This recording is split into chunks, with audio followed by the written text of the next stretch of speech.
Entrou. Boa tarde a todas e todos. É um prazer estar aqui hoje recebendo a minha amiga Mônica Francisco, deputada estadual e que, além de deputada estadual, tem uma trajetória belíssima com empreendedorismo, com mulher, principalmente com mulheres, e essa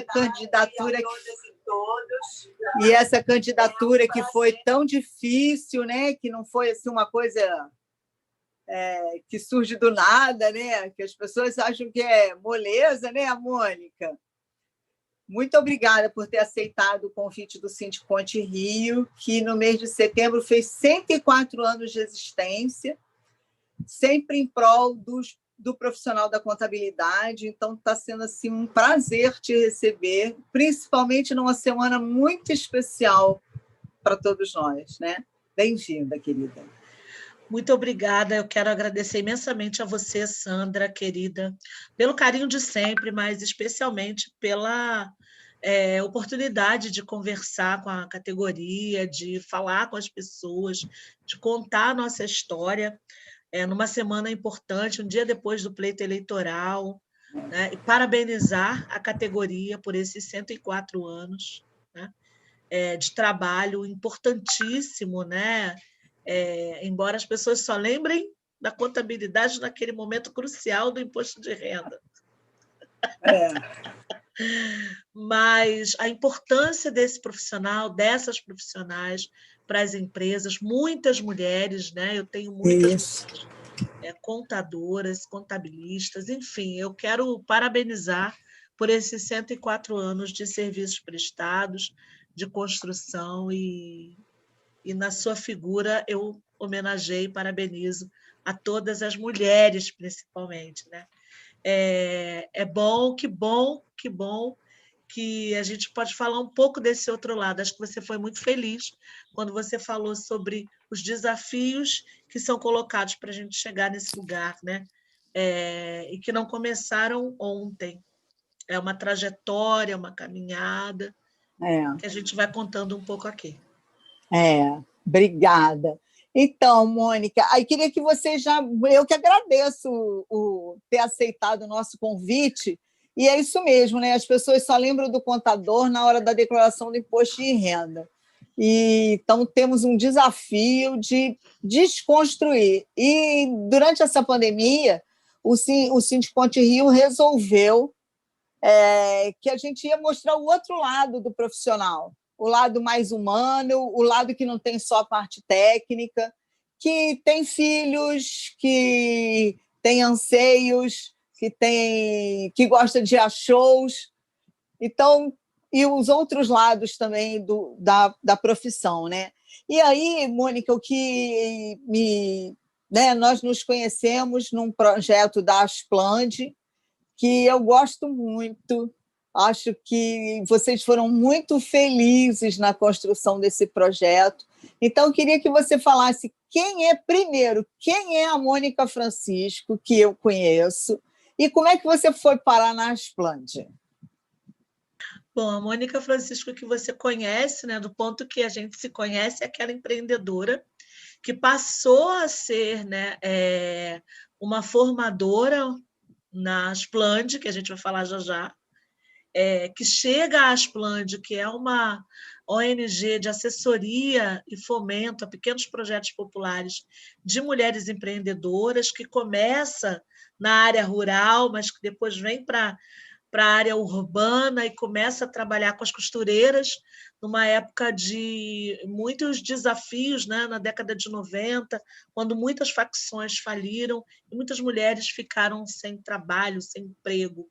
E começam a organizar, a partir da lógica local, cooperativas populares, dessas mulheres com a experiência trazida no âmbito rural, né? E eu conheço a Asplande já com uma caminhada aqui no urbano, na construção de 2 cooperativas populares, a Corte e Arte do Cantagalo, né, que tem uma grife muito legal, que é o Favela Super Chique, e a Pão e Vida, né, que era a cooperativa de panificação, que hoje não existe mais, mas eram essas duas que foram. E eu participando de um grupo de mulheres que fez parte de um projeto piloto de planilhas mais, digamos, populares para mulheres empreendedoras do campo popular, das camadas mais baixas, que têm muitas dificuldades, teriam dificuldades com uma planilha, por exemplo, né? De gastos, de entradas, de receitas e despesas e tal, mais elaborada. Então, eu fiz parte desse processo. Mas a Mônica, essa é a Mônica que você conhece já sendo assessoria a outros empreendimentos e não mais aquela empreendedora popular, né? Sou uma mulher negra da favela do Borel, na Tijuca, uma das favelas mais antigas do Rio de Janeiro. Vai fazer 100 anos no ano que vem, né? A ocupação ali dos morros, né? Que Borel, Casabranca, a ocupação do Morro do Borel começa na década de 1920, mas ela se estabelece mesmo, se organiza, né? Inclusive enquanto uma união dos trabalhadores e trabalhadoras favelados pelo direito à moradia na década de 1950. E nesse lugar eu me criei, nasci, me criei os meus filhos, né? Meus filhos têm um casal, sou avó, e sempre militei. Tenho um neto de 2 anos, sempre militando nessa causa, primeiro, por direito à moradia, acessibilidade, né? Uma tarefa muito árdua para quem vive em espaços populares, em favelas e periferias, né? As políticas públicas sempre muito escassas, e lutando pelo direito à água, direito à moradia adequada, e sempre na luta, e sempre com mulheres. E no Borel, a minha luta com mulheres, ela começa com a questão do auxílio às mulheres que ficaram desabrigadas nas chuvas de 88, né? Castigaram a cidade do Rio de Janeiro. Daí, a partir daí, eu começo a lutar por moradia, por acessibilidade. Depois, né, em relação à questão do trabalho mesmo, e a gente cria alguns projetos, entre eles o Passadeiras Comunitárias, depois no âmbito da agenda social, né, movimento criado pelo Betinho, sociólogo Herbert de Souza, no final da década de 90, início dos 2000, que é quando eu conheço a Asplande, final da década de 90,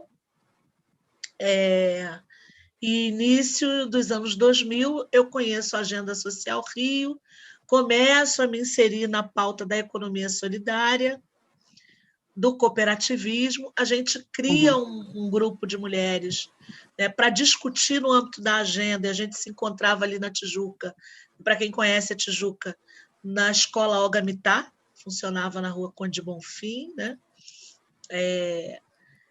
610, a gente começa a atuar ali, organizando as mulheres, e nasce o coletivo Mulheres em Ação, Mulheres da Grande Tijuca, e que se tornam as arteiras. E as arteiras se constituem em 3 grupos. Arteiras eram pequenos grupos de artesanato, se juntaram, passaram a trabalhar com papel reciclado e reaproveitado, criando materiais, criando cadernos, pastas, e um terceiro grupo, que era o de cosméticos, e nós com a culinária, inicialmente com compotas e geleias, e depois passamos a produzir pães integrais, um diálogo com a agricultura familiar, já articulando-se dentro do campo da economia solidária, do cooperativismo popular, e é onde a gente se insere nessa articulação com a Asplande. A gente começa a fazer os cursos, né, para formação de preço, aqueles cursos que você conhece tão bem, que as mulheres empreendedoras fazem, e ali a gente vai conhecer a Corte Arte, a Pão e Vida, a gente foi conhecer a Copa Roca, né, na Rocinha, que era para nós assim um norte, mas a gente se identifica mais, né, nessa proposta que a Asplande, a Capina e outras organizações não governamentais, organizações sem fins lucrativos, e a gente vai se aprimorando. Então, durante muito tempo, para além de outras ações, outras militâncias, fiz rádio comunitário, fui militante, né, e ativista ferrenha da democratização dos meios de comunicação, fui diretora da Federação de Rádios, das Associações de Rádios Comunitárias aqui do estado do Rio de Janeiro, fui fundadora e fiz parte da primeira diretoria da Associação de Mulheres do Borel, Indiana e adjacências. Criamos o Grupo Equilibrar, né, das passadeiras comunitárias, que existe até hoje, e gera trabalho e renda. A proposta era gerar trabalho e renda para mulheres de 35 a 55 anos, com baixa escolaridade, né, com dificuldade de inserção no mercado de trabalho, para trabalharem internamente, fazer circular capital, para elas poderem estar próximas de casa, para cuidarem dos seus filhos, também inserindo jovens que estivessem na escola, trabalhando no contraturno, né, mas tendo que apresentar nota, tendo que apresentar frequência, né, enfim, atuando também de maneira a incidir no território de diversas formas. Fui articuladora da Agenda Social Rio, né, como eu falei, esse projeto criado pelo Betinho, e em 2003 a gente cria o movimento Posso Me Identificar depois da chacina do Borel, e passei a trabalhar com mães vítimas da violência do Estado, né? Porque os filhos morrem, os companheiros, mas as mulheres são as mais vitimadas, e aliando também, né? Muitas delas não conseguiam voltar para o mercado de trabalho, então fazendo um trabalho muito interessante. Fiz um trabalho de 1 ano na Rede de Desenvolvimento Humano, a RED, com mulheres da Júlia Ottoni. A gente ajudou a organizar, né, um centro comunitário e o grupo de mulheres naquele espaço, ali na comunidade Júlia Ottoni, que é próximo dos Prazeres, para quem não conhece, Santa Teresa. E articulando também, fazendo intercâmbio com essas mães, atuando na Universidade Cândido Mendes, num projeto da universidade, que é o SESEC, que é o Centro de Estudos de Segurança Pública e Cidadania. Na época, nós trabalhávamos a partir do programa PRONASSE, que é o Programa Nacional de Segurança Pública e Cidadania, com essas mulheres. Então, sempre trabalhando com essas mulheres, articulando diversos temas, enfim, militando com rádio comunitária. Fundei 2 rádios, a Rádio Comunitária do Borel, que está lá até hoje, com o nosso querido amigo Miramar Castilho, e a Rádio Grande Tijuca, né? Que Miramar toca também.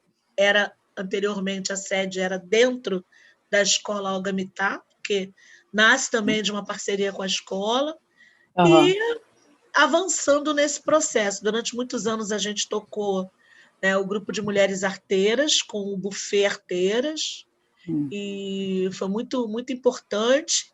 Depois a gente passou a atuar nas Asplande, né, com formação com as mulheres, mesma formação pelas quais a gente passou, as formações todas, a gente passou a assessorar as mulheres, e é onde eu conheço você, acho que em 2012, 2013. 2013, no a gente programa junto. Mulheres em Rede, exatamente, Mulheres em Rede, tecendo solidariedade e economia, exatamente entendendo o papel fundamental das mulheres no processo econômico, né? Real e concreto. Bom, acho que foi de um fôlego só, mas eu consegui passar por alguns momentos. E assim, esse trabalho nas comunidades é muito bom, né? Muito interessante. Esse trabalho da gente poder devolver um pouquinho do que a gente tem com elas, e trocar. Eu acho que uma coisa que me dá até hoje foi uma troca muito rica, um aprendizado, e que carrego isso para mim até hoje. Está sendo assim, muito bom. Eu estou assim, até hoje impactada com isso, e por causa disso comecei a trabalhar, né, muito com essa temática, e estou trabalhando agora fazendo atendimento de 12 mulheres e empreendedoras do Rio de Janeiro, então está muito legal. Eu estou gostando muito, muito mesmo, de estar trabalhando com elas e dando. Agora, Mônica, fala uma coisa, como é que foi essa virada para a política? Porque você tem formação de socióloga, não é? Eu lembro. Eu ia chegar até aí. Então tá. Então vamos lá. Vamos lá. Então, continuando, né? Eu fui de um fôlego só.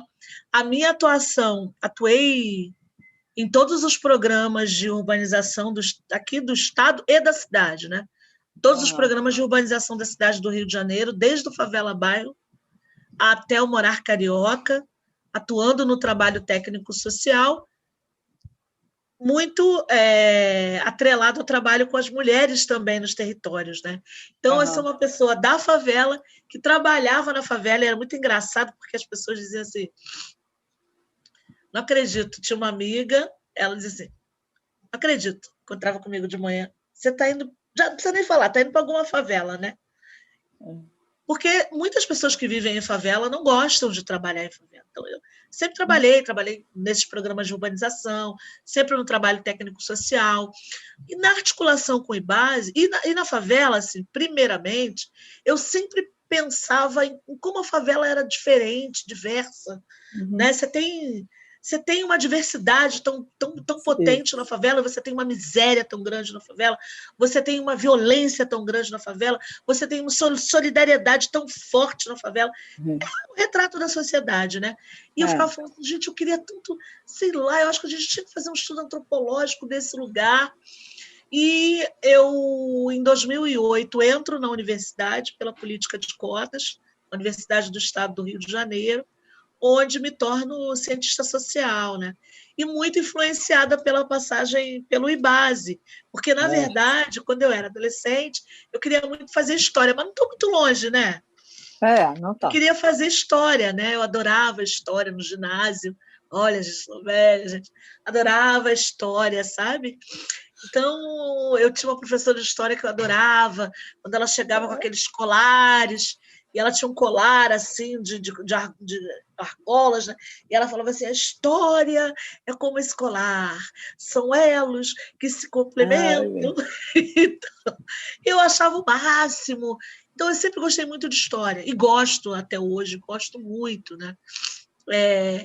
E eu pensava por esse outro lado, de que forma estudar. E aí eu fui para as ciências sociais, ao invés de ir para a história, que era a minha primeira opção, história era a segunda, né? E aí eu fui para as ciências sociais.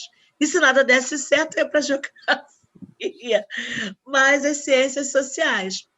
E foi muito interessante, porque chegar à universidade aos 38 anos, né, sendo uma trabalhadora, como tantas outras mulheres, que, né, abrem mão e, na verdade, eu começo a trabalhar aos 14 anos, eu começo a trabalhar numa fábrica, comecei a ser operária aos 14 anos. Está aqui a minha carteira de trabalho, dá para você ver?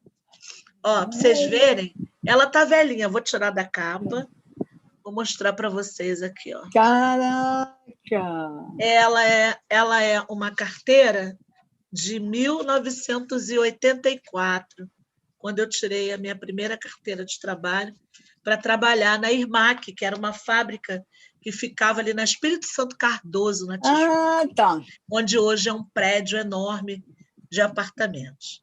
Então, aos 14 anos, eu já era operária, trabalhei como empregada doméstica, fui faxineira, e foi muito interessante. Meu último trabalho como doméstica foi em 2002, quando eu comecei a trabalhar no programa Favela Bairro. Minha ex-patroa, inclusive, é minha amiga e é tijucana, é muito engraçada. Ela me manda a foto, ela fala, hoje eu estou com você aqui, aí está com a minha camiseta da campanha, com a minha cara. Assim. Eu falo, gente, Maria Clara, você é muito doida. Ela já é uma médica aposentada, então é muito engraçada, né? E aí me manda, eu não sei o que você está fazendo aí no meio dessa gente louca, eu tenho medo. Mas a luta, a resistência, a luta por justiça social sempre me moveram, né? Então, pensar essa sociedade, pensar em fazer a diferença, incidir, eu sempre estive na luta. E a política a gente faz todo dia. Agora, entrar na política institucional foi muito recente. A política, embora eu já estivesse muito próxima ao PSOL por conta da Comissão de Direitos Humanos, né? E muito por conta da chacina do Borel lá em 2003, que eu falei para vocês, né? A Comissão de Direitos Humanos sempre foi muito presente, e quando o Marcelo Freixo assume depois, antes era o Alessandro Molon, depois o Marcelo assume, a gente sempre foi muito próxima. E a Marielle conheço no mandato do Marcelo Freixo, e a gente se torna muito amiga. Então, a Marielle sempre foi uma parceira, ela era coordenadora da Comissão de Direitos Humanos, e a gente sempre muito parceira, né? Todas as violações que aconteciam, né, em diversas favelas, porque, como eu contei para vocês, era uma pessoa que circulava, né, pesquisando depois que me formei, pesquisando, trabalhando. Então, sempre na favela. E eu sou literalmente favelada, gente, assim, corpo, alma, literalmente. E sempre era uma pessoa muito próxima. E quando ela, em 2016, se candidata, se elege, ela me convida para fazer parte do mandato dela na equipe de favelas. Mas depois eu também vou coordenar o trabalho de economia solidária que a gente consegue implementar com as mulheres no mandato dela. Depois eu vou, né, acompanhar, junto com mais alguns companheiros, tocar o processo que não se concretizou, que seria da produção do relatório da intervenção federal na segurança pública do Estado do Rio de Janeiro, né, a partir da Câmara Municipal. Ela seria relatora, né? E tinha uma professora coordenando, que estava ajudando também, não tinha? Uma professora da IUPERJ? Ah, sim, a gente tinha do mandato da Marielle, que você diz? Quando vocês estavam produzindo o relatório, não tinha o pessoal do IUPERJ? Sim, a gente tinha diversos parceiros que estariam com a gente, né? O Observatório, né? De Segurança Pública de Favelas. Né? Então, a gente estava fazendo uma série de articulações acompanhando esse processo. A própria Universidade do Estado do Rio de Janeiro, com o Laboratório de Análises da Violência. Então, era um pool mesmo de pessoas, e a gente, enquanto equipe, né, ali do mandato, atuando dessa forma. Então, eu chego, e a Marielle me provoca esse lugar. Né? Ela diz, olha, a sua trajetória, a sua caminhada, né, são agora, né, mas hoje são 30 anos, de pouquinho mais de 30 anos de militância, né? Eu comecei a militar aos 18, fiz 50 agora, no dia 20 de maio. Então, essa sua trajetória, você é pastora, a gente teve 2 companheiros que desistiram, o pastor Henrique Vieira, que é um pastor bem conhecido, progressista, batista, e uma companheira, Sandra Quintela, economista, que tem um trabalho de economia e com mulheres, né, com esse viés mais popular. E você condensa essas 2 lutas, né? Você tem a pauta da economia solidária, né? Eu trabalhei nos mapeamentos da economia solidária, fiz a supervisão do trabalho aqui no estado do Rio de Janeiro, então tem esse acúmulo da economia solidária que não é só, né, da militância, de ter sido uma trabalhadora, empreendedora, mas também ter produzido uma política, né, ter feito a supervisão por 3 vezes, né, 2005, 2007, 2010, do mapeamento da economia solidária aqui no estado do Rio de Janeiro, pelo Ministério do Trabalho e Emprego. Então, assim, eu acho que a sua caminhada mas era uma construção para agora. 2020 seria uma construção para agora, para a vereança de 2020. Mas, como aconteceram essas desistências, ela começou a conversar e, enfim. Bom, e aí aconteceu o que é de amplo saber, Maria foi executada, a gente Mulher decide, maravilhosa. sim, maravilhosa, a gente decide, sim, topar esse desafio, e foi uma luta, eu diria, do rochedo com o mar, porque sem dinheiro, né, com muitas desconfianças, quem é essa mulher que está chegando no partido, de onde vem essa mulher, e já vem para se candidatar, porque, óbvio, as pessoas sabiam que eu era assessora da Marielle, mas ela me conhecia, né? Ela. Então, como e a gente foi assim, um a um, sabe?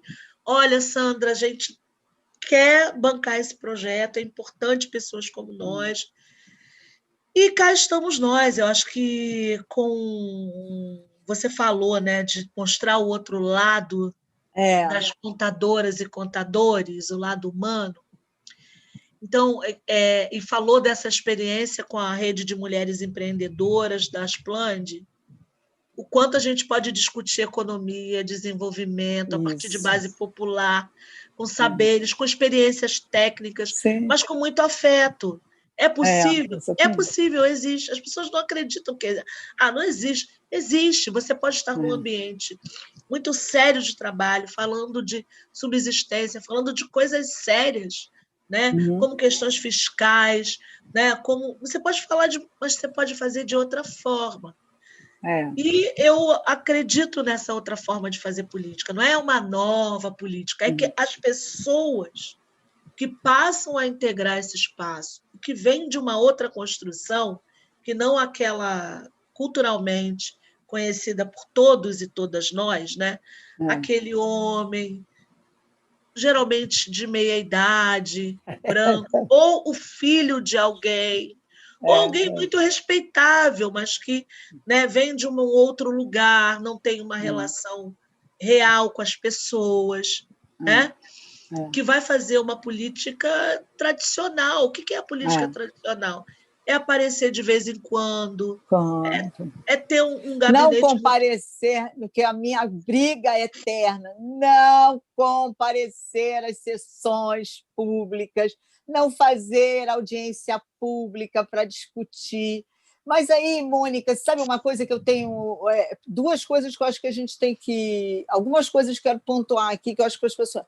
Primeiro, que assim, as pessoas não sabem o que é a favela, porque, de maneira geral, o poder público mostra um lado da favela que não é totalmente verdadeiro. Você tem pessoas lá muito do bem, pessoas muito honestas, trabalhadeiras, e que têm e desenvolve tecnologias para fazer coisas que seja fazer uma comida diferente, fazer artesanatos de forma diferente, roupas diferenciadas, sabe, tem artes visuais, tem muita coisa. E eu acho que essa política que está aí, ela não enxerga esse lado e só enxerga efetivamente o asfalto e um pseudo-asfalto de pessoas que acham que sabem que as outras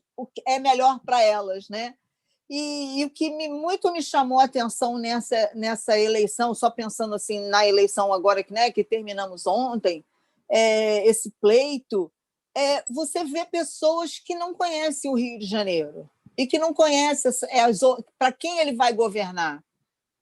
E quando eu vejo, participo, né, fui algumas, porque eu vou na audiência pública, vigio, entro lá na TV Câmara, na TV Alerj, agora então que está no YouTube, tudo a gente vê lá e presta atenção. Esse lado, você acha que você lá na Alerj já conseguiu mostrar um pouco, desconstruir esse povo porque também é o seguinte, o Brasil é feito de mulheres e homens nórdicos, né? Todas brancas, de olho azul, de cabelo liso, cabelo louro. Eu só não sei aonde estão essas Barbies. Eu gostaria que alguém me apresentasse essas Barbies, porque eu não conheço essas Barbies, a não ser as Barbies das bonecas da minha sobrinha.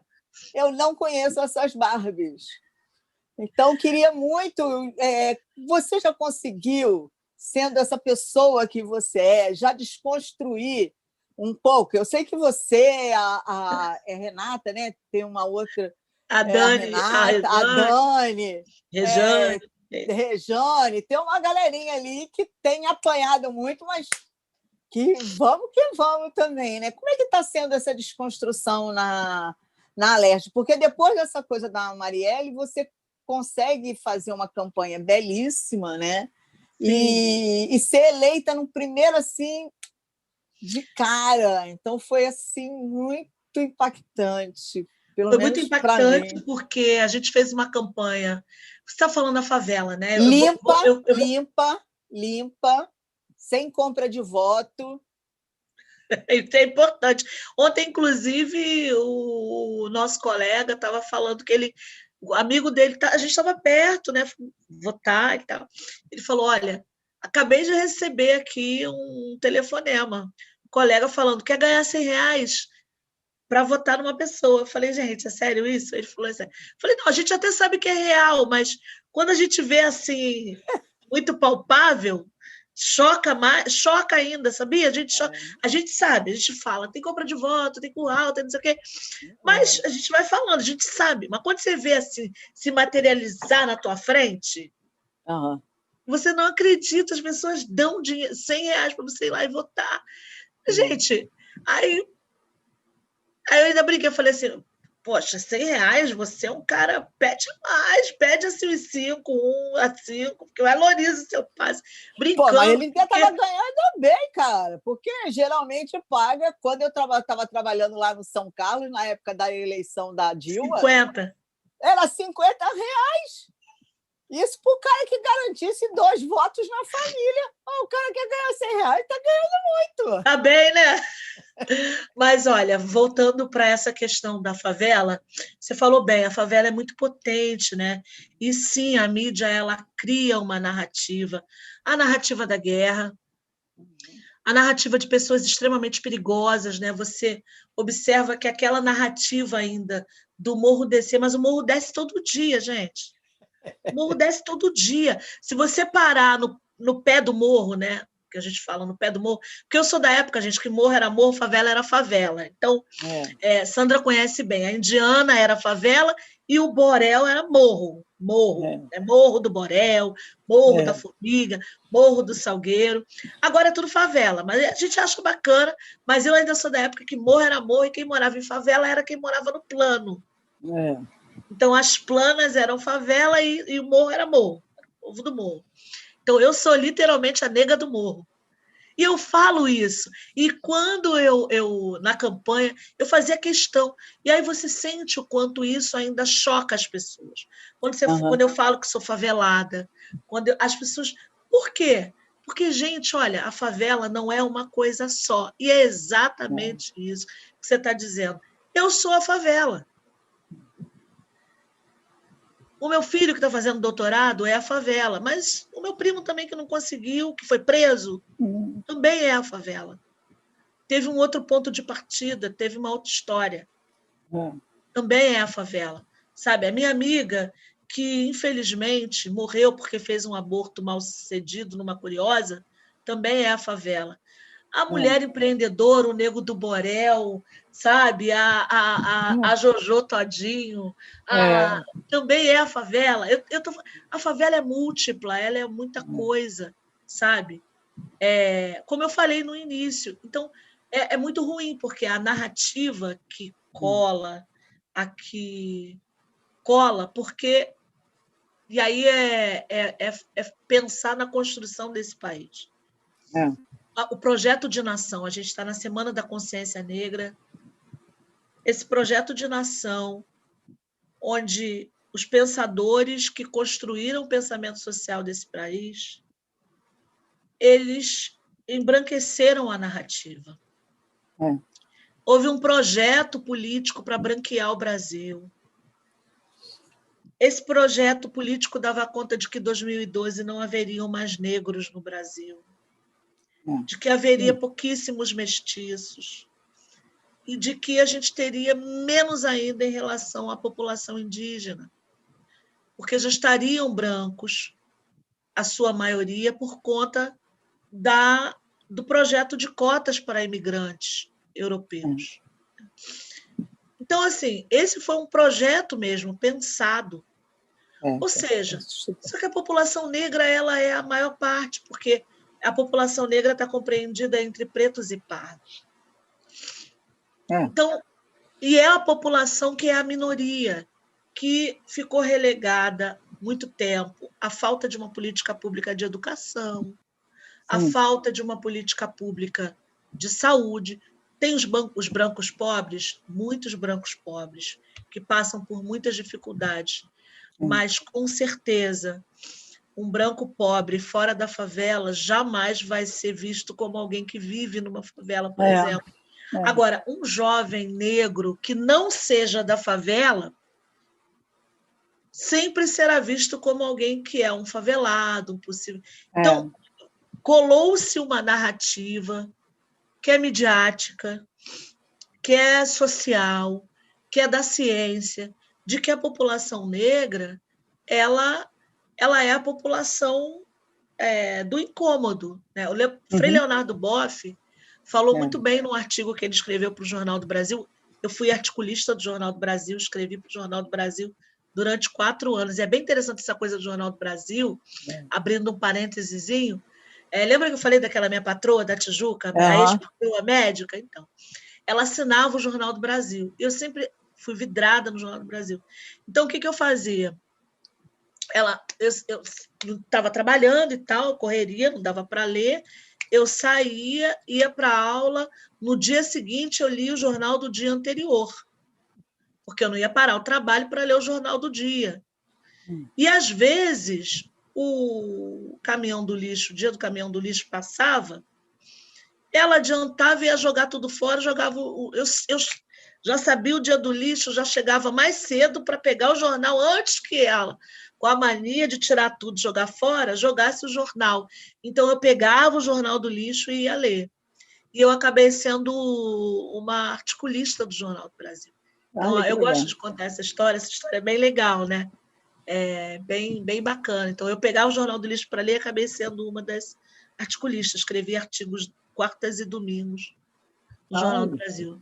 Então, assim, é bem interessante porque a população negra é a população que vive nas periferias e nas favelas. Então, é essa população que é rotulada, né?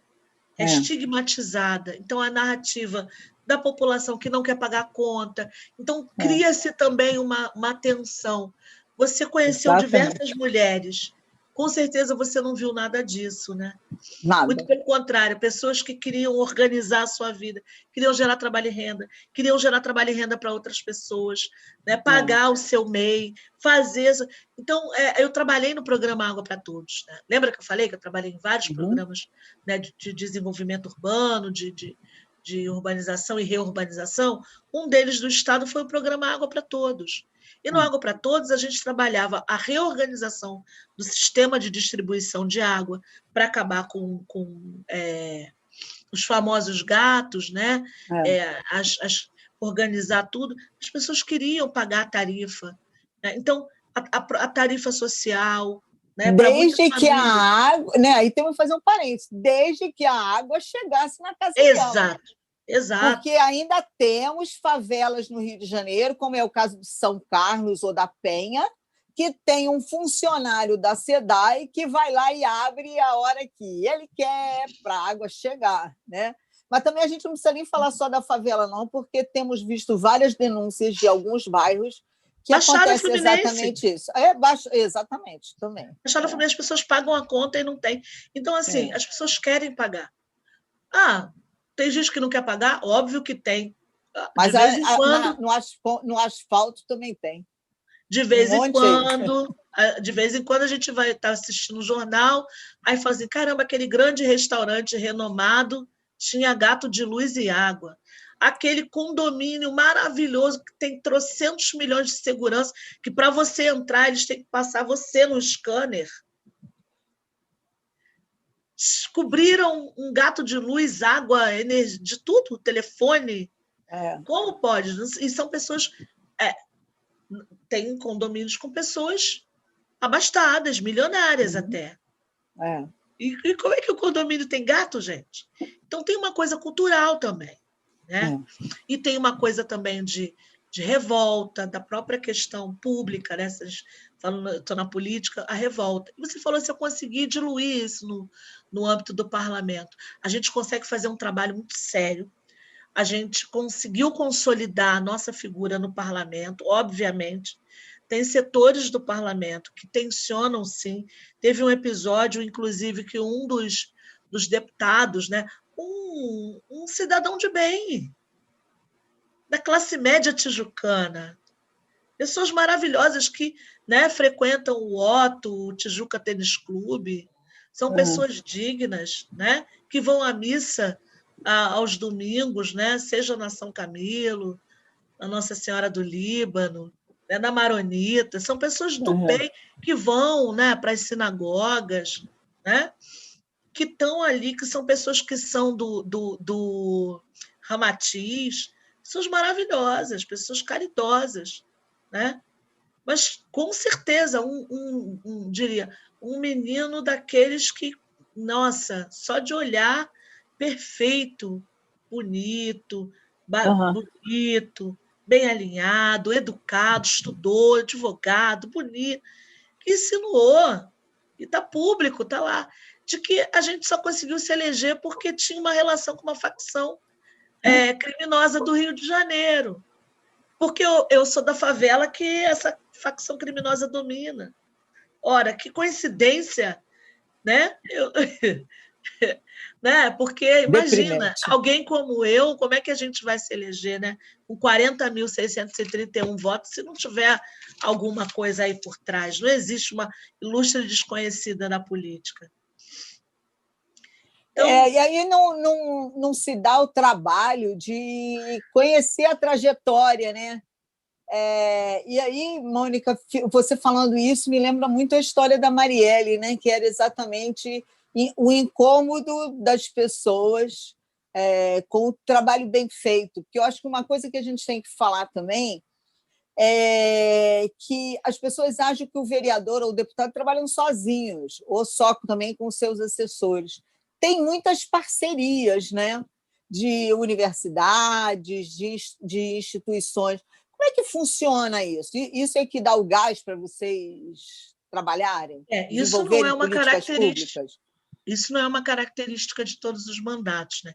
Nem mesmo mandatos que a gente pode colocar ali no campo da esquerda. A gente chega para esse espaço e a Marielle, eu posso dizer, foi uma experiência muito rica nesse sentido, e era uma das coisas que eu gostava muito do mandato da Marielle, era essa articulação com os movimentos sociais. Eu que vinha do movimento social, né, uma rata de movimento social, isso é muito legal. E eu nunca tinha visto isso em outros espaços, né? O Raymond é um cara que articula, mas muito ligado à igreja, a gente já conhecia antes, né? Obviamente, a gente já teve reuniões com o Raymond nessa luta por moradia na vida, né, das militâncias, mas não é uma prática. A gente entende hoje que é fundamental. Por quê? Quando eu fiz a minha campanha, uma das coisas que eu falava na campanha, a famosa promessa de campanha, né? Era de que eu queria ter um conselho político, porque eu queria que aquelas pessoas que estavam ali acreditando em mim, ouvindo tudo que eu estava falando, contando a minha história, falando da minha vida, que elas não só confiassem em mim, acreditassem no projeto, no sonho, e votassem ou pedissem voto, mas que elas também monitorassem, que elas acompanhassem, que elas ocupassem junto com a gente. A maioria das pessoas não acredita muito nisso, porque não é uma prática. E a gente insiste, quando se elegeu, a gente lutou para organizar o conselho político, e a gente queria um conselho político que não fosse só de nomes notáveis que a gente conheceu na vida. A gente queria um controle social, porque é desse lugar que a gente vem, do movimento social. Eu criei a rede de instituições do Borel junto com outros companheiros e companheiras, fui uma articuladora e era um espaço, por exemplo, de monitoramento das ações das unidades de polícia pacificadora. trazendo a universidade, os pesquisadores e pesquisadoras de segurança pública, os movimentos sociais. Então, é de onde eu venho. Agora que eu estou aqui, tenho um mandato, como é que não vai? Tem que ter controle social, para além da famoso portal da transparência. Não é disso que eu estou falando. Estou falando de incidência, das pessoas se sentirem parte. Então, o nosso conselho político, por exemplo, tem gente da favela, do MST, de juventude, da universidade, da assistência, da igreja, tem tudo que você possa imaginar. População LGBTQI+, tem tudo. É esse mosaico de monitoramento. E as audiências públicas, os debates públicos, os projetos de lei que a gente faz. Agora a gente está na construção das emendas ao orçamento de 2021. A gente chama o movimento social. A gente tem 2 milhões para destinar a emendas. Vamos construir juntos. Vamos destinar. Vocês precisam dizer para a gente onde a gente coloca essas emendas, como é que a gente vai fazer um projeto. Eu sou presidenta da Comissão de Trabalho, Seguridade e Legislação Social e vice-presidenta da Comissão de Combate às Discriminações e Preconceitos. Né? Então, por exemplo, se eu vou pensar numa questão tributária, fiscal, cara, tem um sindicato, tem companheiros e companheiras que são técnicos, que querem, tem professores, pesquisadores, economistas que querem contribuir. Então, a gente vai chamar, a gente faz isso, a gente faz conversa com o sindicato, a gente está aberto, porque é isso, o mandato. É um mandato, sabe? O significado de mandato, gente, é manus datas, do latim manus datas, de mãos dadas. É todo mundo junto. Por isso que a gente fala mandata, tá certo, mandata. Porque é isso, porque não existe cabeça brilhante. Isso é o que eu estava falando lá atrás, desse tradicional que a gente está acostumado. Alguém que está lá distante do poder, que faz um projeto iluminado, não existe. A gente é outro ponto de partida. Não, e a gente, essa questão do mandato, né, realmente as pessoas, o brasileiro principalmente o carioca, não entendeu que o mandato ele está lá representando o povo. Ele é o representante do povo naquele local. E aí, Mônica, você com a sua experiência e com eu fico pensando que talvez o povo não se sinta, não seria não representado, mas não entende, primeiro não entende, e segundo, será que ele sabe que ele pode reivindicar através dos seus vereadores, dos seus deputados? Ou só, porque também é o seguinte, também para reivindicar lá dentadura, tijolo, cimento, perna mecânica, né? Eu acho que isso ainda não passou, não, porque eu fui outro dia numa audiência pública e tinha uma fila. Aí eu perguntei para as pessoas, mas o que vocês estão aqui? Não, porque eu vim conversar aqui com o vereador, que ele ficou de ver se me arrumava um milheiro de tijolo. Oi? Eu falei, por mim, eu pedi o impeachment do vereador, entendeu? Aí cada um estava pedindo. Aí tinha um senhor que estava atrás de uma perna mecânica. Eu falei, gente, essa altura do campeonato. Não, porque aí ele pode interferir na saúde pública.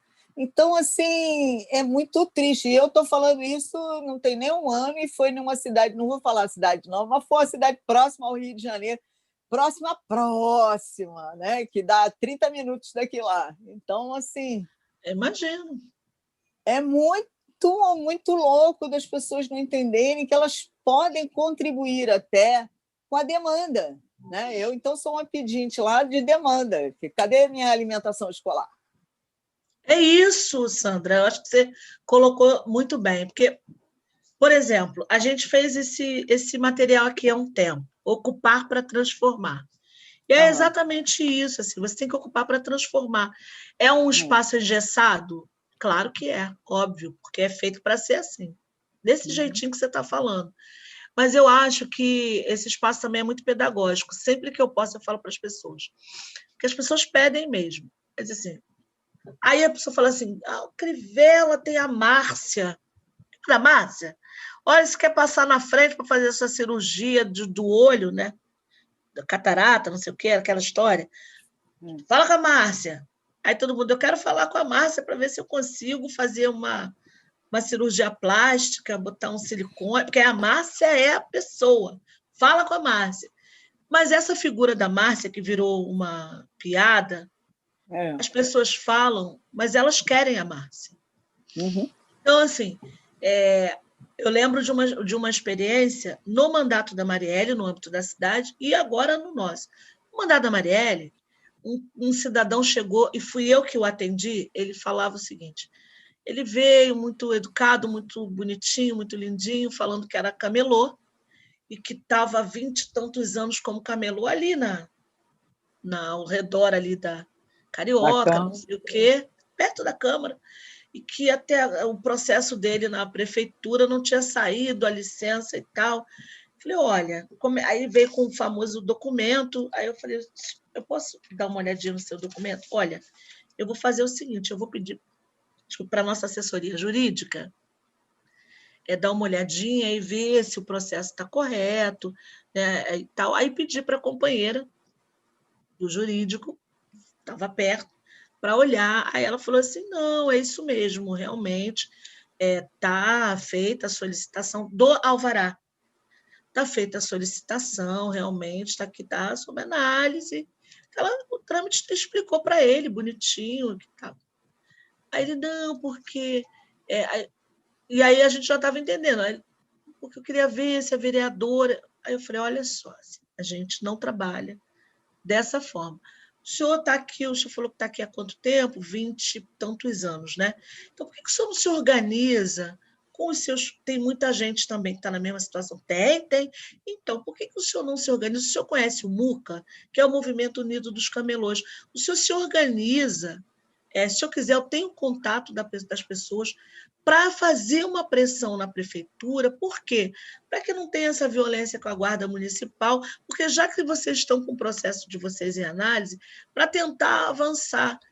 Gente, ele saiu tão triste, porque ele queria... achou que você ia dar alvará para ele. Entendeu? Então, assim, e comigo acontece muito, nossa, direto. E aí eu falo para as pessoas, gente, não adianta, olha só, para a gente pagar... Vou usar a tua perna mecânica, mas não é a perna mecânica, tá? Vou dar um exemplo. Bom, se eu puder pessoalmente te ajudar, mas é complicado, porque isso pode me dar problemas. E aí você vai explicando para a pessoa, mas não é isso que ela quer ouvir. Mas assim, a gente pode até pensar, fazer uma vaquinha aqui no gabinete, eu falo, geralmente eu fazia isso, eu falo, galera, olha só, aí a pessoa já muda, já não quer aquilo. A dona Sandra está aqui, ela está precisando de um óculos, vamos ver, bota aí, bota 5, vaquinha, vamos fazer para ajudar? Não era isso, cara. Entendeu? Falei assim, para alguém tirar um dinheiro, por exemplo, e comprar a perna mecânica, ela está tirando de algum lugar. Ou então, as pessoas que conseguem fazer isso por dentro do governo, é porque tem pessoas lá dentro, tem outras relações. A gente não tem, olha, e a gente ainda é de um mandato de uma pessoa de esquerda, minoria, entendeu? A gente não tem ninguém em governo, e mesmo que tivesse, tem milhares, imagina, tem milhares de pessoas na sua frente. A gente vai falando isso. Se eu gostaria, por exemplo, que a gente... Claro, tem situações que você conhece uma pessoa, uma urgência, uma coisa, é diferente, diferente. Mas as pessoas não querem isso, não. Elas querem... Não, porque a gente está aqui, aí vem aquela história querendo não sei o quê. Gente, depois... Como faz, né? Vocês estão vendo aí. Aí eu sempre falo, vocês estão vendo aí? Falei ontem, inclusive, quando eu saí da minha sessão de votação, tá vendo? Tá todo mundo vendo aí. Para você tirar dinheiro para fazer determinadas coisas, você tem que tirar dinheiro de assessor. E aí, os nossos assessores, tudo pobre, gente, tudo pobre. Tudo, mas pobre mesmo, de maré desse. Se você ameaçar fazer qualquer negociação para tirar 1 centavo, tem até morte. Porque é tudo pobre da Baixada, da favela, entendeu? Muitos não são, mas também trabalhadores assalariados, entendeu? Não é ninguém com herança, nem com latifúndio. Então, eu brinco também, estou falando sério, porque também o nosso mandato serve para essa desconstrução, que é dentro e fora. Mas a gente tem uma relação com o parlamento muito importante. Eu sou membro da Comissão de Constituição e Justiça, da Comissão de Saúde, né? A gente teve um papel primordial agora, junto com a Comissão Especial Covid, na preparação do relatório que deu início ali ao processo de impeachment do Witzel, né? Todo esse acompanhamento da saúde. Enfim, é o que a gente faz para deixar nosso legado, nossa marca nessa forma diferente de fazer política. E teremos uma segunda gestão, se Deus quiser, se Deus permitir. A gente está trabalhando para isso, acho que é importante. Não é, a gente fala, não é o poder pelo poder. É a construção, a gente vai entregar mesmo.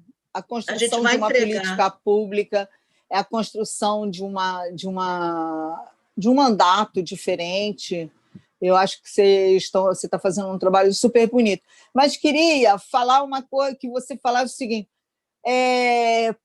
com certeza passou muitas situações difíceis, principalmente na Alerj. Eu não sei qual que é mais preconceituosa, se a Câmara ou a Alerj. Eu tenho sempre dúvidas. Quando vou nos dois lugares, eu tenho...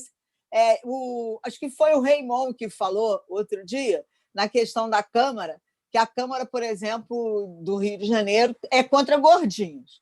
Porque para você passar naquilo tudo ali, né, é muito difícil. Então, já tem o preconceito da barreira ali, porque, nossa, vai ter barreira, assim... Acho que é mais fácil entrar nos Estados Unidos que entrar na Câmara Municipal, né? É impressionante. E a Alerj, eu acho que é mais leve nessa coisa, né? Mas nessa questão do preconceito, qual das duas câmaras você percebeu maior preconceito? Nas duas. Nas duas. Né? Nas duas. Nas duas. A gente foi se impondo ao longo do tempo, mas nas duas. Né? Porque na Câmara a gente era um gabinete muito diferente. A gente levava uma marmita, a gente botava o povo da limpeza para dentro.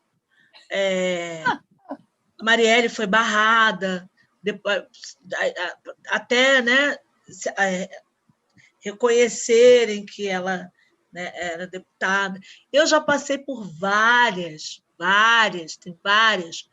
Já fui barrada na presidência, deu um quiprocó, porque eu abri a boca, fiz um escândalo, falei publicamente, tem vídeo, e a gente acabou fazendo um projeto de resolução, que não é um projeto de lei, a gente quer que vire um projeto de lei para o Estado todo, mas é só para a Alerj, que é de formação dos funcionários e funcionárias em relação ao racismo institucional.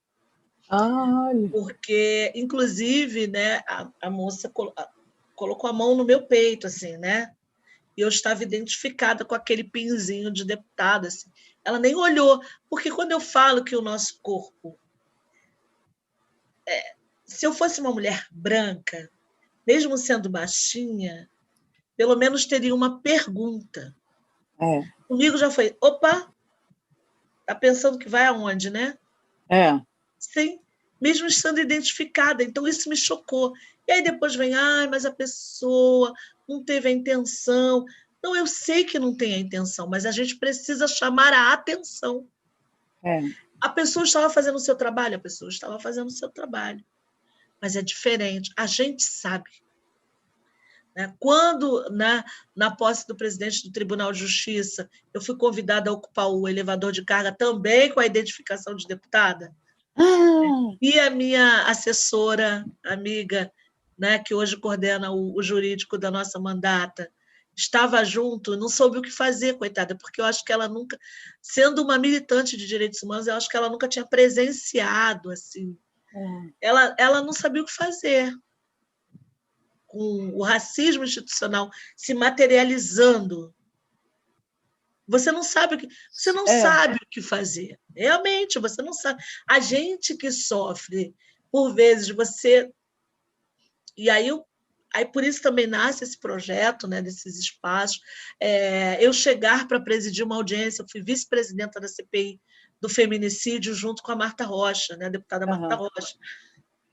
E em alguns municípios eu fiz audiência, eu presidi as audiências, né? Então, você chegar para a audiência, está aguardando, por exemplo, a gente fez muitas audiências em câmaras em outros municípios. Então, chegar com a minha companheira assessora Loura, por exemplo, e a pessoa, né, achar que a deputada é outra pessoa, né? Mas aí nessa eu esperei, eu não falei, eu esperei, eu fiquei sentada, conversando. E aí, na hora que o presidente da Câmara, né, foi passar para a presidência e me chamou, eu levantei e fui sentar para presidir a audiência. Aí você tem aquela surpresa, né? Porque a pessoa fica meio assim, desconcertada, tipo, caramba, que coisa. Então, assim, porque é isso? Isso não é de uma pessoa, isso não é a culpa de ninguém, isto é uma responsabilidade coletiva que está inerente à construção social desse país, que estigmatizou grande parte, mais da metade da população. Então, você tem maior contingente carcerário é negro, preto e pardo. Maior contingente encarcerado para medidas socioeducativas são de jovens e adolescentes pretos e pardos. O jovem branco pobre, em menor número, e jovens brancos, por exemplo, que não cometem ato infracional, cometem muito, mas as famílias têm amigos influentes, então é óbvio, né, que eles vão tentar, pelos seus meios, pelas suas possibilidades. É igual ao aborto. Geralmente, quem vai morrer de aborto é uma menina negra, uma moça negra, porque uma jovem, né, que tenha uma família, ela vai estudar em Paris por um ano. Então, ela vai fazer o curso de francês, ela vai fazer, né, a especialização, ela vai, né, por um tempo, ou em outro estado, né, vai estudar em outra universidade. Então, faz o aborto com um médico amigo, indicado por amigos, com toda tranquilidade, com toda segurança, e tudo bem. Então, é uma sociedade, por isso que eu digo, esses 132 anos de abolição inconclusa, né, isso aí. precisam de uma revisão. Tem que haver, assim como nos 21 anos de chumbo desse país, de escuridão, ainda há luta por justiça, por memória, por verdade. A gente precisa fazer isso. A OAB tem uma ação importante, lutando por memória, justiça e verdade sobre a escravização de pessoas negras no Brasil. Então, tem famílias hoje. Então, os brancos de hoje e as brancas de hoje são culpados? Não são culpados, mas são responsáveis no sentido de mudar essa história, de ajudar a população negra a fazer justiça e reparação. Então, quando as pessoas falam, quando a gente fala de branquitude, né, as pessoas falam assim, mas eu sou branca, mas eu não sou racista. Não, quando a gente está falando de branquitude, a gente não está falando para a pessoa branca. A gente está falando que branquitude é um sistema de poder que estigmatiza, que inferioriza, e isso por política pública de saúde, a ciência, a segurança pública. Então, é muito complexo realmente para as pessoas entenderem. Mas é uma luta de todos nós aqui no dia a dia, né? Não aceitar mais que uma pessoa que teve uma faxina negada diga o que aquele senhor disse e depois diga, eu estava com a cabeça em algum lugar, eu precisava da faxina. Quantas pessoas também já aconteceram a mesma coisa e não tiveram a mesma reação? Se você tem uma faxineira, alguém que vai fazer uma limpeza na sua casa, né, e diz, olha, hoje, desculpa, aconteceu um problema. Quantas vezes com a gente acontece um problema em cima da hora e você tem que desmarcar uma agenda? Vários. Então, não dá para aceitar, sabe, o Miguel cair do 9º andar, né? Ele foi jogado pelo racismo. Exatamente. Ele foi empurrado pelo racismo daquele 9º andar, sabe? Porque... Porque e ainda tem uma outra coisa, Mônica, que eu acho que uma coisa que a gente, além dessa coisa do racismo da cor, mas eu acho que tem um racismo velado hoje no Brasil, que é não só das mulheres pardas, dos homens pardos também, que eu acho que, mas as mulheres que têm mais baixa escolaridade, que automaticamente elas entram na mesma leva. E aí eu fico assim muito impressionada de quando você começa a conversar com algumas mulheres, que aí você tem aquela figura que alguém fala assim, não, mas ela não é capaz, sabe? Por que ela não é capaz, né? Então eu acho que assim essa Semana da Consciência Negra, eu acho que veio por um lado para nos fazer refletir na busca de mudanças. Eu não acredito que sejam mudanças que eu, Sandra, com 59 anos, vou ver, mas acho que a gente tem que começar a cada vez mais discutir isso. Nós estamos vendo aí que o número de mulheres e de mulheres e homens negros pardos no parlamento ainda é um número insignificante e em cargos de poder também. E uma coisa que me preocupa muito, que eu acho que as câmaras e as assembleias deveriam começar a pensar de fazer formação política. A gente está falando de formação política, de cidadania. E não, porque eu acho que se a gente não começar a falar mais de política, o que faz, como é que você pode contribuir, como é que a universidade pode estar junto, fazer um projeto de pesquisa, acho que a gente não vai mudar. Eu acredito que somente a educação transforma, mas acho que as câmaras, de maneira geral, vou aqui falar as câmaras municipais ou as alerges da vida e os deputados estaduais estão muito longe dessa população. Será que não tem um jeito da gente começar a falar mais disso e chegar mais perto?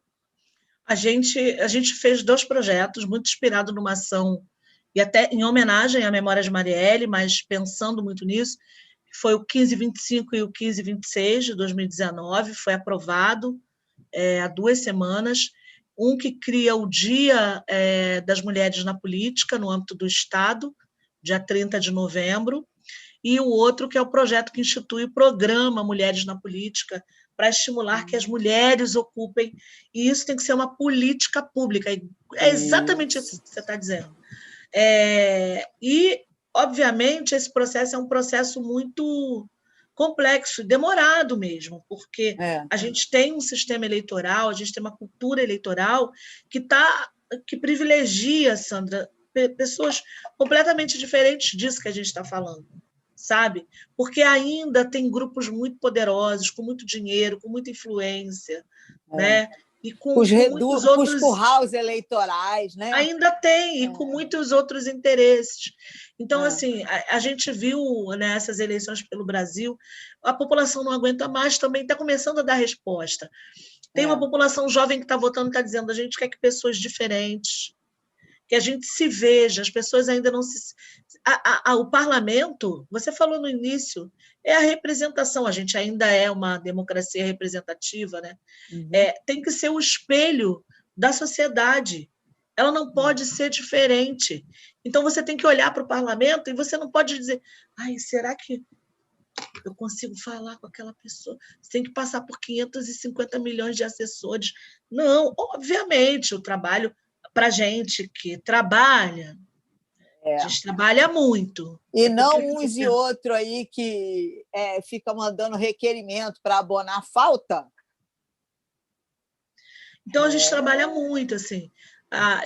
O que eu mais recebo agora é, Mônica, você está com a cara descansada, eu estava vendo seu vídeo, eu estava vendo a prestação de conta, eu estava vendo a audiência pública. Mas é isso, assim, não adianta. A gente trabalha, a gente é classe... Pô, mas tu é deputado, a gente é classe trabalhadora, a gente vem de um outro lugar, é um outro ponto de partida. É claro que o senso comum pensa diferente. Ah, mas a deputada, agora ganha bem, agora eu não sei. Aí você, quando você consegue conversar com as pessoas, você vai desconstruindo. Acho que essa é a palavra. Tem que ter realmente, eu acho que concordo com você, assim, gênero, número e grau, permanentemente. Mas isso tem que ser ação de política pública também. É responsabilidade do Estado, sabe? Não pode ser Isso. só uma organização, uma ação. Não, é uma questão inerente à educação. É isso, é inerente à educação. Então, a gente tem que ter educação financeira na escola, tem que Educação ter educação para a fiscal. diversidade, fiscal, tem que ter tudo, tem que ser, não é? Porque isso é o que a vida em sociedade vai nos pedir. Então, a gente tem que aprender, ou seja, a gente aprendeu sempre olhando que homens no poder, homens no poder. A gente começou a mudar. O movimento de mulheres, o feminismo. Agora você está dizendo, não, tem que ter mais mulher negra. Isso no mundo, isso não é uma coisa só do Brasil, gente. Não, No mundo. Olha, a gente tem que ter mulher trans, a gente tem que ter diversidade. Por que, que não pode? Por que, que não pode? Por que. Ué, não são pessoas que estão aqui, estão trabalhando, estão nas empresas. Por que, que não do parlamento? Por que, que o parlamento tem que ser para aquela família, aquele sobrenome que está desde das Seis Marias, desde as capitanias hereditárias? Porque tem nomes da política que descendem dessa galera de capitania hereditária no Nordeste, por exemplo. Gente, isso, século XXI, não sai. Então, mas tudo isso é permeado também por muita violência, né? Muita. A gente viu também nessas últimas eleições muita violência contra as mulheres. Marielle foi executada, foi um recado muito forte para esse processo. Não, com certeza. E aí, Mônica, queria agradecer muito, porque se deixar aqui, eu sou uma batedora de papo. Mas você sabe, eu vou dar dica para esse final de semana assistir 3 filmes que falam muito sobre isso. Miss Índia, que é sensacional. Deixa eu anotar esse. É muito interessante, porque é uma mulher indiana e que tem quer montar um novo negócio nos Estados Unidos. Uau! Na Índia, ela já não conseguiu, porque o preconceito de que ela era mulher, ela não podia montar um negócio. Aí ela vai para os Estados Unidos, que é um país liberal, passa pela mesma democracia, né? Passa pela mesma situação. É sensacional. O outro, aquele Green Book, né? Que é essa coisa do racismo maravilhoso, que vale muito a pena ver. E quando você falou o negócio do elevador de carga, tem uma cena que é a cena clássica no restaurante. Incrível. Não, tocar você pode, mas comer a comida não. Não, então, incrível, assim, incrível. Os diálogos com o italiano, motorista. É incrível. Muito incrível. E o Green Book é porque, de fato, né? Eles tinham o Green Book, de fato. Exatamente. Que era a perfeição, né? E a série que está aí, que é a série da Rainha da Inglaterra, e que está nessa edição agora, é a Margaret Thatcher no poder. E, nossa, quando ela ganha... Não, mas você vai desistir, porque como uma mulher vai governar a ser primeira-ministra?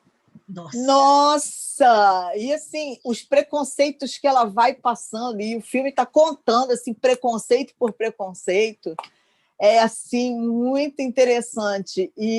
Posso dar 3 dicas também? Vai, isso! Um é o Madame C.J. Walker, que é de uma empreendedora e lembra muito a Zica, né, do Beleza Natural, a história. É bem interessante, porque também passa por essa questão do racismo, né? O ódio que você semeia, porque fala muito, está muito atual. É a história de uma menininha que perde um amigo para violência policial, mas é um filme... Tem que ver, gente. É lindo, lindo. Fala de superação, de superar o racismo institucional, da negação, né, de si, que é um processo duro que a negritude passa, de se negar para não chamar atenção e né, para sofrer menos. É lindo, O Ódio que Você Semeia, Madame C.J. Walker, que é lindo, e o Minha Cara Gente Branca, que eu acho que são filmes... o Minha Cara tá best. Não, eu acho que a gente tem que falar mais disso. E, assim, Mônica, eu tenho muita esperança. Eu também. Eu não vou embora do Brasil. Nem eu. Eu adoro viajar, tanto para o Norte e Nordeste ou para fora do país, não importa, eu acho que a gente tem que conhecer outras coisas. Queria muito que, principalmente a cidade do Rio de Janeiro, que é a cidade que escolhi para viver, entendesse um pouco mais dessas relações e pudesse participar mais desses projetos de desconstrução dessa política mais rasa e que a gente discutisse mesmo políticas públicas, o que é melhor para todos, porque eu entendo que a política tem que ser para todos, não pode ser somente para um ou para outro, né? Que é isso aí, vai lá, pede a perna mecânica, faz uma vaquinha, dá a perna mecânica ou dá a dentadura, né? Agora, será que... Eu acho que já mudou um pouquinho. Eu acho que essa eleição que acabou ontem, a gente percebe nas redes sociais e tudo mais que isso já mudou. Vocês começam a enxergar isso diferente na Alerj? Para a gente finalizar e você já deixar seus comentários finais aqui. As eleições de ontem foram muito importantes. Eu acho que a gente sai, por exemplo, das eleições americanas. Eu quero fazer o meu jabá. A gente lançou o podcast, discutir com o João Willis. Estava em Michigan fazendo observação das eleições e uma série de conferências. E a gente lançou o podcast Aquilombar, para mandar para você divulgar aí, Sandra. Isso. Muito interessante. A gente está discutindo isso. E a gente discutiu exatamente o que teria de impacto nas eleições brasileiras.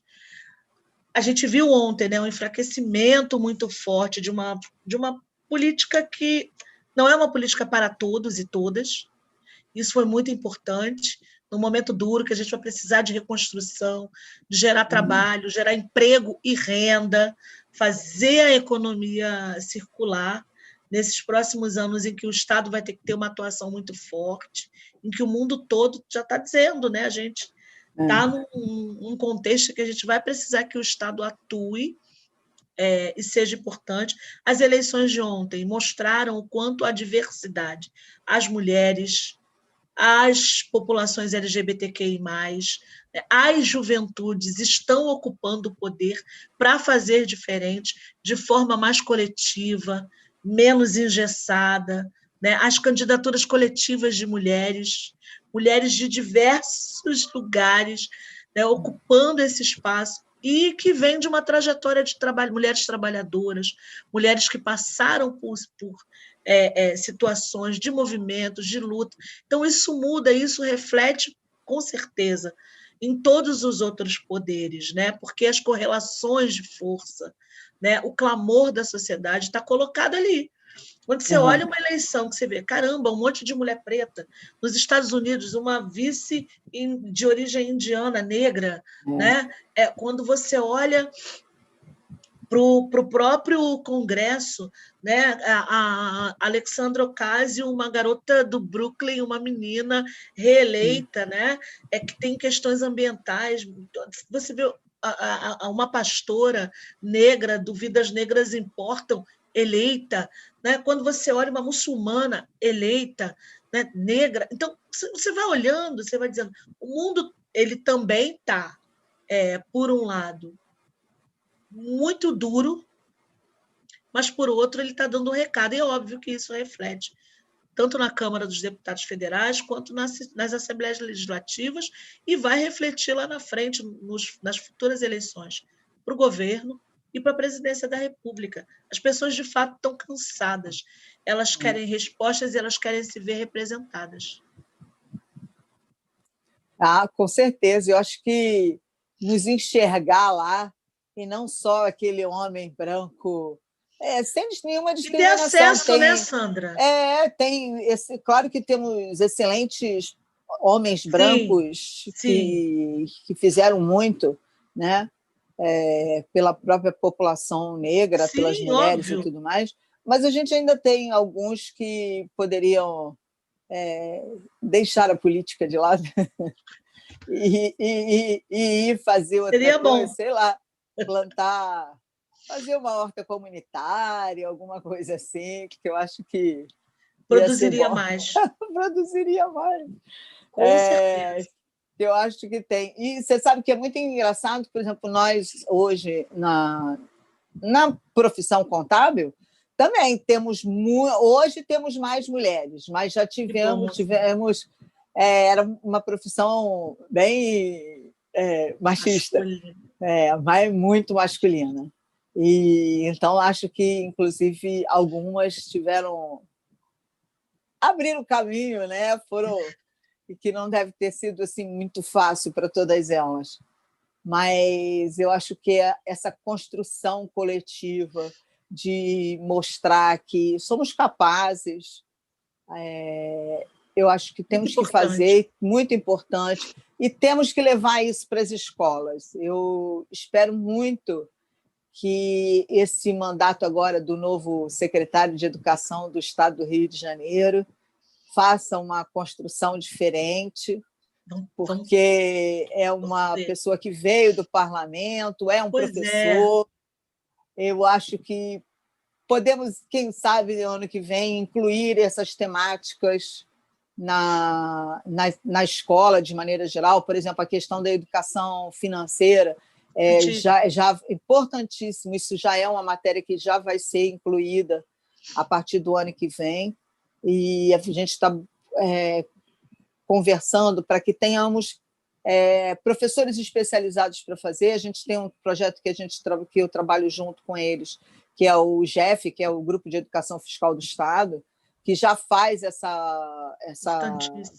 vai às escolas, mostra o que é cidadania fiscal, o que é educação financeira, mas ainda é um projetinho tem pequeno, que que ser são feitos de política pública de voluntário, educação. tem que ser política pública. E espero muito que vocês consigam, porque o parlamento é o parlamento, né?